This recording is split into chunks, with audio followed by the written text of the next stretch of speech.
नमस्ते बच्चों। तो इसके पहले आपने पार्ट 5 बंदर का धंधा उसके बारे में आपने जानकारी प्राप्त की और वहाँ पर आपको दिया गया था कि किस तरह जड़ी बूटी हमारे जीवन में क्या उपयोगी है। तो ऐसे आपको भी जड़ी बूटियों के नाम पता होना चाहिए जो उपयोग किए जाते हैं। तो जड़ी बूटी अर्थात हर्बल्स। अब यहाँ पे दिया गया उसकी जानकारी आइए देखते हैं। हर्बलिज्म अर्थात जड़ी बूटी संबंधित सिद्धांतों, वनस्पतियों और वनस्पतियों सारों के उपयोग पर आधारित एक पारंपरिक औषधीय या लोक दवा का अभ्यास है। हर्बलिज्म को वनस्पतिक दवा, चिकित्सक, वैद्य की जड़ी बूटी, औषध, वनस्पति शास्त्र और पादपोद्योचार के रूप में भी जाना जाता है। तो हमारी जो जड़ी बूटी है उसको अनेक नामों से जाना जाता है और ये वनस्पतियों और उनके उपयोग के आधार पर बनाई जाती हैं। हर्बल्स भी कहते हैं इन्हें, और वनस्पति शास्त्र और पादपोपचार के लिए भी कहा जाता है। तो जड़ी बूटी या वनस्पतिक दवा में कभी कभी फफूंदियाँ या कवियाँ तथा मधुमक्खी उत्पादनों के साथ ही खनिज, शंख, शीप और कुछ प्राणी अंगों को भी शामिल कर लिया जाता है। तो यहाँ पर बहुत सारी जड़ी बूटी को बनाने के लिए यहाँ पर मधुमक्खी के उत्पादन साधन की खनिज, शंख, शिंपी और कुछ प्राणियों के अंगों को भी शामिल कर लिया जाता है। प्राकृतिक स्रोतों से उत्पन्न दवाओं के अध्ययन को बीजक अभिज्ञान कहते हैं। तो यहाँ पर आपको अलग अलग जो प्राकृतिक से हमें मिली जाती है उसका इस्तेमाल करके जड़ी बूटियों का निर्माण किया जाता है। दवाओं के पारंपरिक उपयोग को संभावित भावी दावों के बारे में सीखने के एक मार्ग के रूप में मान्यता मिली हुई है। 2001 में शोधकर्ताओं ने मुख्य धारा की दवा के रूप में उपयोग किए जाने वाले ऐसे 122 यौगिक पहचान जिनकी उत्पत्ति नृत्य जाति चिकित्सा वनस्पति स्रोत में हुआ था। तो ऐसे 122 दवाएं उन्होंने स्रोत के माध्यम से निकाली जो वनस्पतियों के माध्यम से हमें मिली है, और इन यौगिक को 80% उसी से संबंधित तरीकों से पारंपरिक मित्र जाति चिकित्सा के रूप में भी उपयोग होता है। आइए अब देखते हैं। यहाँ पे सबसे पहले यहाँ पर दिया गया है तुलसी। आपको इस चित्र में दिख रहा है तुलसी का पेड़ दिख रहा है यहाँ पर। तो इस तुलसी को भी औषधि के रूप में इस्तेमाल करते हैं। आइए देखते हैं। यह औषधीय पौधा कई घरों में मिल जाएगा तथा सामान्य सर्दी, खांसी से लेकर ज्वर इत्यादि में भी उपयोग किया जाता है। इसकी हर्बल चाय तो विश्व प्रसिद्ध है। तो तुलसी का अगर आपको सर्दी खांसी है और आपको सर्दी खांसी, तो इसका उपयोग भी किया जाता है। और इसकी हर्बल चाय तो विश्व में क्या है, प्रसिद्ध है। आप चाय में भी इसको इस्तेमाल करके पी सकते हैं। यह वातावरण को शुद्ध करती है तथा बैक्टीरियल इन्फेक्शन को झट से ख़त्म करने वाली है। रोग प्रतिरोधक क्षमता को बढ़ाना इसका मौलिक गुण है। तो जो तुलसी का जो पेड़ है नॉर्मली हमें घर पे मिल जाता है, और किस तरह इसकी चाय बहुत विश्व में प्रसिद्ध है, और किस तरह वातावरण को क्या करती है, शुद्ध करती है, और बैक्टीरियल इन्फेक्शन को क्या करती है, झट से ख़त्म करती है, और रोग प्रतिकारक क्षमता को बढ़ाने में क्या करती है, इसका मौलिक गुण है। तो इस तुलसी के बारे में आपको पता चला कि किस तरह तुलसी का उपयोग करके हम अपनी सर्दी खांसी दूर कर सकते हैं। आइए दूसरा देखते हैं। इस चित्र में देखो आपको नीम का बताया गया, नीम के पत्ते हैं, ठीक है। तो नीम का पेड़ भारत में बेहद उपयोगी माना गया है। इसके सूखे पत्ते लोग कपड़े रखने वाली जगह पर कीटनाशक के रूप में रखते। तो नीम का जो पेड़ है भारत में बहुत उपयोगी माना जाता है। इसके जो सूखे जो पत्ते होते हैं ना बच्चों, वो क्या करते हैं, चावल और अनाज में डाल के वो जिसमें जो कीड़े रहते हैं उनको मारने का, कीटनाशक के रूप में वो इस्तेमाल करते हैं, उसे दूर करने का।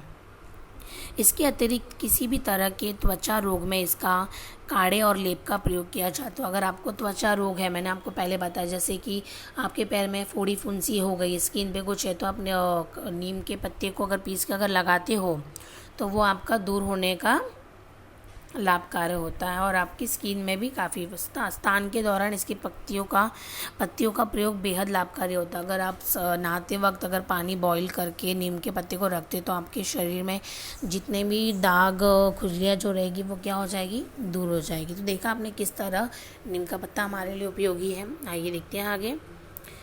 ये दिख रहा है आपको इस चित्र में, ये अशोक की छाल बेहद गुणकारी होती है। तो ये अशोक की क्या है, छाल है। यह श्री संबंधी रोगों में बेहद उपयोगी पाई जाती है। ये महिलाओं के लिए उपयोगी है। श्री संबंधित यह विशेषता श्वेत प्रदर, रक्त प्रदर, हृदय, दादर तथा अपच में उपयोगी है। वैसे इसके नाम से ही इसके गुण झलकते हैं। अशोक अर्थात अपने नाम को सिद्ध करने वाला, स्त्रियों के शोक तथा दुख को दूर करने वाला। तो इससे स्त्रियों को बहुत संबंधित उनके रक्त प्रदर में, हृदय में कोई भी अगर प्रॉब्लम्स होती है तो इसे दूर करने का प्रयत्न इस पेड़ के माध्यम से इस दवा का उपयोग किया जाता है। आइए आगे देखते हैं। ब्राह्मी, ये दिख रहा है आपको इस चित्र में ब्राह्मी। इसका इस जड़ी बूटी का देखो कैसे होता है। ब्राह्मी देखने में तो सामान्य से झाड़ी लगती है ना, आपको एकदम नॉर्मल सा लगा हो, लेकिन ये बेहद असरकारी है। यह नर्वस सिस्टम के लिए अचूक औषधि है। बच्चों के लिए स्मृति और मेधावर्धक है। मिर्गी में इसका खासतौर पर प्रयोग किया होता है और ये बच्चों के लिए काफ़ी उपयोगी, स्मृति और मेधावर्धक के, और जिसको मिर्गी आती है खासतौर पर उसमें उसका उपयोग किया जाता है। मानसिक विकारों के इलाज के लिए तो यह वह रामबाण है। तो जो इसकी मानसिक स्थिति ठीक नहीं है उसके लिए इसका ये क्या है, रामबाण है, मतलब इसके लिए बहुत उपयोगी है वो दवा। इसके अलावा इसका उपचार ज्वर, त्वचा रोग, पीहा संबंधित विकारों के लिए भी किया जाता है। आइए आगे देखते हैं। मुलहटी, क्या नाम है इस पेड़ का, मुलहटी। मुलहटी के तने का प्रयोग अधिकतर किया जाता है। यह बलवर्धक, हष्टवर्धक, पौरुष शक्ति की वृद्धि करने वाली, वर्ण को आभायुक्त करने वाली, खांसी, स्वर भेद, वर्णोपरण तथा गाउट वातरक्त में अत्यंत उपयोगी होती है। तो यह किस तरह से खांसी, स्वर भेद के लिए उपयोगी कौन सी दवा, ये कौन सा पेड़ है, मुलहटी, अत्यंत उपयोगी है। इसका उपयोग पौष्टिक अल्सर के इलाज में किया जाता है। एसिडिटी के इलाज में तो यह बेहद कारगर है। तो मुलहटी एसिडिटी के इलाज के लिए बेहद क्या है, उपयोगी है। ये दिख रहा है आपको पेड़, इसका नाम है अश्वगंधा। क्या नाम है बच्चों, अश्वगंधा। अश्वगंधा आयुर्वेद में अत्यधिक प्रयुक्त होने वाली औषधि है। इसकी जड़ को सुखाकर चूर्ण बनाकर उपयोग में लाया जाता है। इसके चूर्ण के सत्व का सेवन तो और भी ज़्यादा असरदायक है। अश्वगंधा चूर्ण बलकारी, शरीर की ह्यूमिनिटी को बढ़ाने वाला, शुक्रवर्धन, खोई हुई ऊर्जा को दोबारा देकर लंबी उम्र का वरदान देता है। तो जो अश्वगंधा है वो क्या करता है, शरीर की जो ह्यूमिनिटी, जो पावर है, ह्यूमिनिटी जो आपकी जो क्षमता है उससे क्या करता है, बढ़ाने के लिए उपयोग है। आइए आगे देखते हैं। गिलोय, ये आपको देखो यहाँ पर गिलोय का पेड़ देखो, यहाँ पे ये दिया गया है गिलोय, दिख रहा है आपको ये पेड़।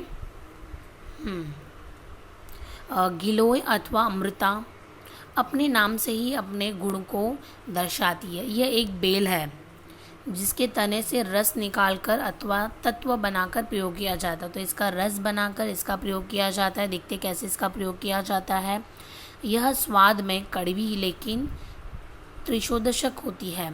इसका प्रयोग वातरक्त, आर्थराइटिस, त्वचा रोग, प्रेमह, हृदय रोग आदि रोगों में होता है। ये डेंगू हो जाने पर ब्लड प्लेटलेट्स की घटी मात्रा को बहुत जल्दी सामान्य करती है। खून के अत्यधिक बह जाने और प्रतिरोधक क्षमता बढ़ाने के लिए क्या होता है, इसका उपयोग के लिए तो यह रामबाण है। तो ये रामबाण अथवा बहुत उपयोगी है। तो यह क्या है, हमारी शरीर में खून के अत्यधिक बह जाने, अगर खून अगर हमारे शरीर में नहीं है तो उसे बढ़ाने का, अत्यधिक उसे खून अपने शरीर में लाने का और प्रतिरोधक क्षमता बढ़ाने के लिए क्या है, यह रामबाण है। और आपके ह्यूमैनिटी सिस्टम प्रतिरोधक क्षमता को बढ़ाने के लिए क्या उपयोगी है, गिलोय वटी। तो आपने देखा यहाँ पर कि किस तरह मैंने आपको यहाँ पर अनेक बना जैसे तुलसी, नीम, अशोक, ब्राह्मी, मुलहटी और फिर अश्वगंधा, जैसे मैंने आपको यहाँ पर बताया गिलोय, यहाँ पे आपको चित्र भी बता दिए जिससे आपको उस पेड़ और औषधि के बारे में आपको पता चले।